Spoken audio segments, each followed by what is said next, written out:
be at the top, you know? Yeah. Well, speaking of which, so Fabian lately has no, he. I did want to bring this up though. The whole issue with Lion and things like that. Now, you guys do ban Lion and things like that occasionally, but sometimes it's unbanned. And as the Lion player of the team, for the most part, how do you feel about the whole situation in terms of? I got to imagine, like, you know, it's something annoying to deal with, but occasionally you do have to play it, take advantage of it. Do you feel like it's a situation you guys are just coping with? Well, Lion's, the concept of Lion is broken, but some people put Lion on this level above everything else. And in my mind, Lion's on the same level of broken as, say, Glaz, where you can't see through the smoke, and Ying, where she can blind everyone on sight with no real effort, or now Clash, who applies a tremendous amount of pressure. It's incredibly hard to counter, and has this, even if you close the gap, she does a quick switch and kills you. There's like, I feel like people complain about one issue. I want all these issues fixed. I don't prioritize Lion over the rest. Like, Lion's not the most broken operator in the game. You know what I mean? He's one of the broken operators in my mind. So, seeing as G2 is a subject here, what do you make? I suppose was that I suppose I should probably ask Emza. Was that a direct reference to this petition that we've started to see appear? Well, I mean, obviously, it's not the first time, you know, Fabian has complained about it. But yeah, I mean, it's been in the news lately to the point where Forbes had an article and all that. And it's a big topic, but it's also a case of, I think it brings up the larger question, which Lacky was referring to in terms of, you know, broken operators in general, not just Lion. What do? We take maps out of the map pool. Why aren't we taking operators out of the operator pool? You know, you look at something like Favela or Play in Our House. Those were ones that became fundamentally broken in Pro League, so they got taken out. Do we actually do something similar with operators once we get to a certain operator point, so that the operator bans could be used more strategically, things like that? And I mean, that's a broader question for Ubisoft as well, but I think it does open up an interesting thought process that we can see some precedent. I guess the problem with it is, with maps and bomb sites, it's quite objective. You go, well, this team, this bomb site on this map, 70% of the time attack win. And then if attacks win the most on all the bomb sites, then obviously that map isn't balanced and probably shouldn't be there. But at the same time, with operators, there are a lot more factors. You know what I mean? Like, a Lion might have an 80% win rate, but it might not have anything to do with him or his abilities. It might also be to do with his synergy with another operator, for example, like Dokkaebi. And I'm just using Lion as an example. So there are other factors taken into account, like what would you get banned? Like, if you should ask me what I'd ban from ESL, I'd list every single shield operator off the bat. And then Ying, Glaz, Lion, Dokkaebi, you know what I mean? But then it's subjective. Someone else might want to ban something completely different, you know? Do you think, obviously, I suppose, minus Glaz, all of those operators were not like base game operators. Do you think those are examples of power creep? So as new content is added, it is more and more overpowered? I definitely agree the game stuff isn't power creep.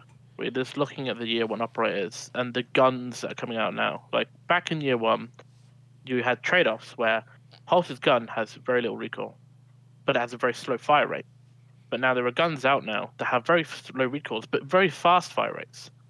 And there's just no differentiation between this gun's just objectively better than this gun, and the ability is about on the same par. So Pulse is just a worse operator than this in general. Obviously, you might feel more comfortable with the operating, you might fall back on it. But let's say Vigil's gun's better than Pulse's. His ability is more situational, but Pulse's gun is pretty awful, in my opinion. A lot of people go, "Oh, Pulse's gun's a headshot machine," but name one that isn't right now, you know. And its fire rate just makes it much worse. And I feel like they either need to buff some of the older operators or tone down the guns that are adding to the game, because it feels like the guns that are adding to the game are up here and the guns that were in the game are down here, and the gap is just widening every expansion. That's really interesting, because often the point of discussion is obviously the abilities of these new ops.